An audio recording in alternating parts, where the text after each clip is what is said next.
안녕하세요. 매일 아침 말씀 묵상에 오신 여러분을 진심으로 환영합니다.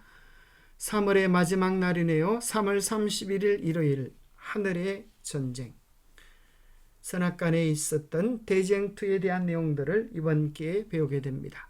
기억절: 하늘의 전쟁이 있으니 미가엘과 그의 사자들이 용과 더불어 싸울세 용과 그의 사자들도 싸우나 이기지 못하여 다시 하늘에서 그들이 있을 곳을 얻지 못한지라.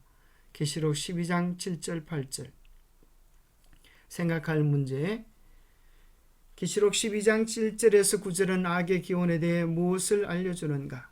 이 천사의 마음속 무엇이 그를 반역으로 이끌었는가? 오늘 우리에게 주는 교훈은 무엇인가?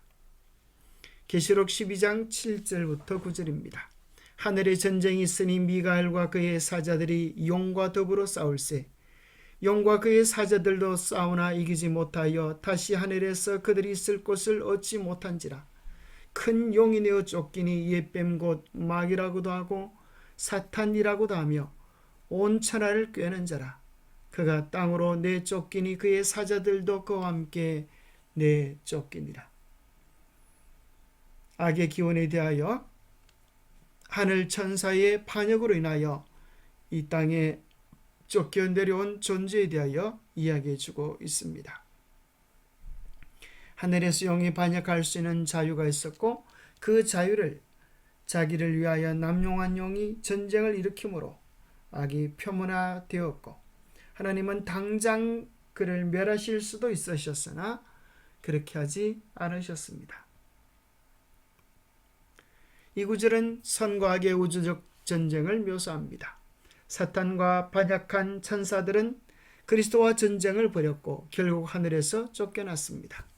천국처럼 완전한 곳에서 전쟁이 일어났다는 사실은 매우 이상해 보입니다. 왜 그런 일이 일어났을까요? 이 전쟁을 일으킨 천사 마귀도 사랑의 하나님이 창조하신 것일까요? 이 천사는 반란을 일으킬 어떤 치명적인 결함이 있는 채로 창조되었는가요? 성경은 악의 기원에 대하여 분명하게 설명합니다. 성경은 우리의 닫혔던 눈을 열어 선과 악의 대쟁투를 분명하게 이해하도록 만듭니다. 무엇이 이 천사의 마음속에 그를 반역으로 이끌었을까요? 에스겔 28장 12절에서 15절에 보면 두로왕의 비유를 통하여 천사의 타락에 대하여 설명해 주고 있습니다. 인자야 두로왕을 위하여 슬픈 노래를 지어 그에게 이르기를 주 여호와의 말씀에 너는 완전한 도장이었고 지혜가 충족하며 온전히 아름다웠도다. 내가 옛적에 하나님의 동산 에덴에 있어서 각종 보석 곧 홍보석과 황보석과 금강석과 황옥과 홍만호와 창옥과 청보석과 남보석과 홍옥과 황금으로 단장하였으며 내가 지음을 받던 날에 너를 위하여 소고와 비파가 준비되었었다. 너는 기름 부음을 받고 지키는 그룹임이여 내가 너를 시험해 내가 하나님의 성산에 있어서 불타는 돌들 사이에 왕래하였었도다.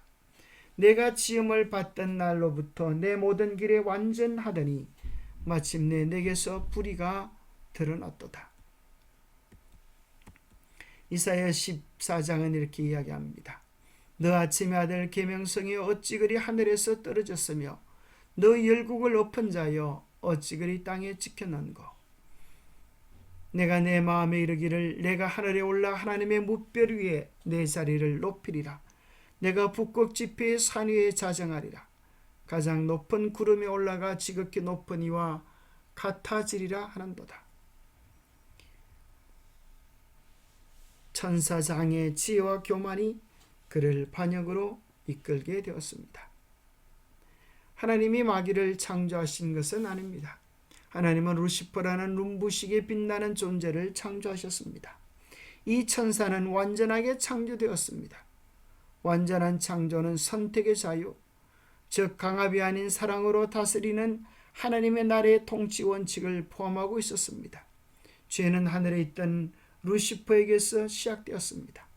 그렇게 완전한 천사의 마음에 어떻게 교만과 질투가 뿌리내리고 결국은 창조주에 대한 반역으로 나타나는지는 논리적으로 이해하기 어렵습니다. 루시퍼는 피조물이면서도 오직 창조주만이 받으시기에 합당한 예배를 받고자 갈망했습니다. 그는 하나님의 권위의 의무를 제기하며 그분의 보좌를 찬탈하려고 시도했습니다. 그의 반역은 하늘에서 공개적인 전쟁으로 이어졌습니다. 그는 하나님의 보좌를 차지하고 싶었습니다. 그러나 칼과 창, 무력으로 싸워서는 성산이 없을 것을 이미 알았습니다. 왜냐하면 하나님은 창조주요, 그는 피조물이기 때문입니다. 하나님의 보좌를 차지하기 위하여 그는 하나님의 율법에 대하여 흠을 잡았습니다. 죄를 짓는 자마다 불법을 행하나니 죄는 불법이라. 만약에 율법이 문제가 생기면 그 율법을 만드신 하나님의 품성이 문제가 생기게 되고, 만약에 하나님의 품성에서 문제가 생기면 그분은 우주를 다스리기에 합당한 자격을 갖추지 못하였기에 하나님의 보좌에서 내려와야 합니다. 그럴 때 그는 그 보좌를 차지하려고 하나님의 율법을 왜곡되게 가르치고 파기하고자 애를 썼던 것입니다. 영감의 교훈입니다. 하늘에서 시작된 율법에 대한 전쟁, 하나님의 율법에 대한 전쟁은 하늘에서 시작되었고 세상 종말까지 계속될 것이다.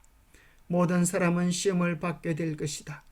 순종이냐 불순종이냐는 온 세계가 결정해야 할 문제이다. 모든 사람은 하나님의 율법과 사람의 율법 중에 어느 하나를 선택하라는 요구를 받게 될 것이다. 그때 분리해서는 거질 것이며 거기에는 오직 두 가지 부류의 사람밖에는 없을 것이다.